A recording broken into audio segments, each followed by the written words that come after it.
The people we hire are a reflection of us and our business, and it's important that we take the necessary steps to make sure that we are consistently hiring qualified candidates.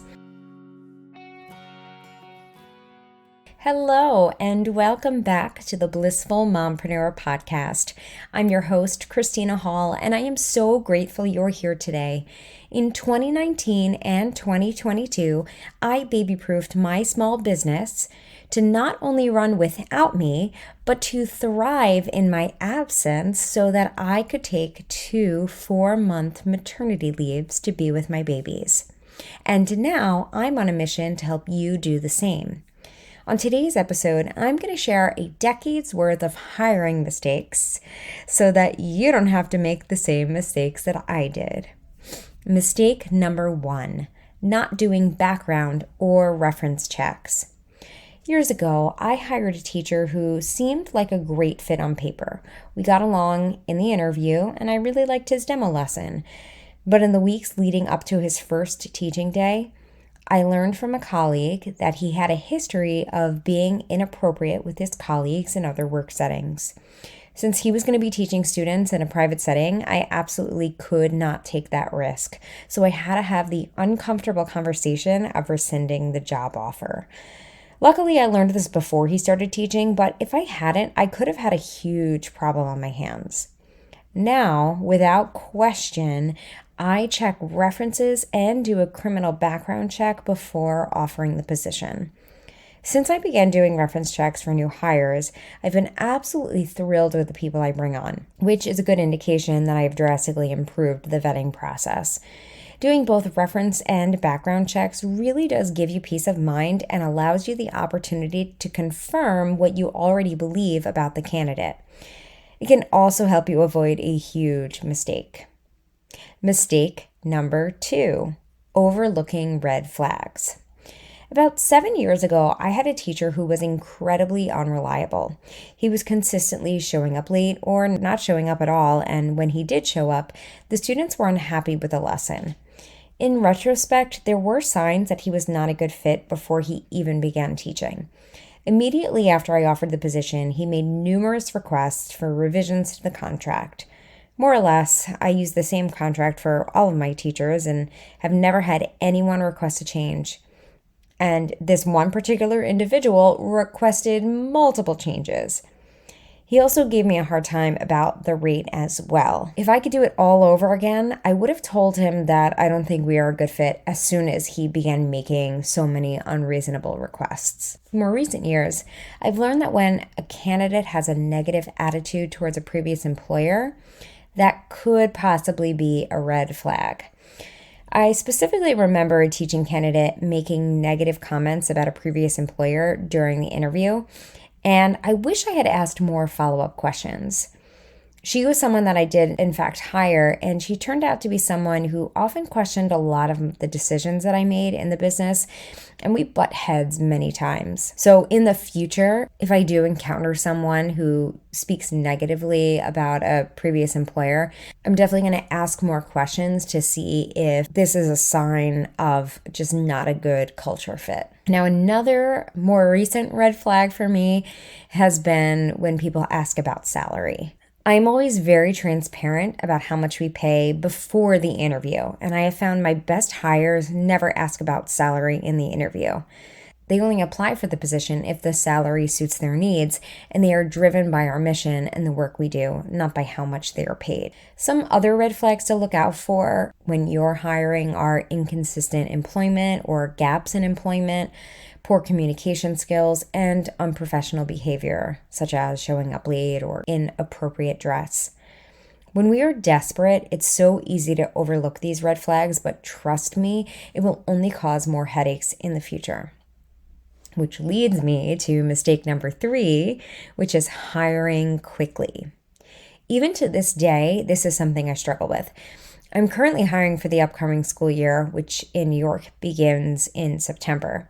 In my perfect world, I will have a new teacher by then, but I've been advertising for about a month now, had a few interviews, and I honestly haven't been super thrilled with the candidates thus far. I've had moments where I've considered progressing one of the candidates to the next step, but I'm trying to remind myself that it is better for me to wait for the right candidate than to hire quickly and then just have problems in the future. I've done this numerous times where I hire quickly, and every time those hires end up being problematic. So patience is so worth it. Mistake number 4, allowing insecurities and imposter syndrome to influence decisions. Oh boy, I had so many insecurities for so long, which really hindered the growth of my business. For a long time, I felt like such an imposter as a teacher. Did I really have the qualifications to be teaching? Yes, I had degrees in music education and vocal performance, and tons of performance experience, including performing on Broadway. I also had tons of students who were getting remarkable results, but I still felt insecure about my ability. When I would hire teachers, I would be so intimidated by really great teachers. And I worried that if I hired a teacher that was better than me, then everyone would learn that I was a fraud. I still remember one particular teaching candidate who was really exceptional. I was honestly shocked that she even applied for the position. At that point, I had no experience managing a team and was really intimidated by her skills and experience. I didn't hire her at the time, but if she applied today, I'd hire her in a heartbeat. When we seek out people who have different skills and strengths than us, the business thrives and everyone wins. The only thing I served by not hiring her was my ego, and that really doesn't help anyone. Mistake number 5, being unaware of limiting beliefs. I used to believe that no one would want to work for me and that I didn't have anything to offer. This belief subtly affected every part of the hiring process: how I wrote job descriptions, how I carried myself in interviews, and how I spoke about the position.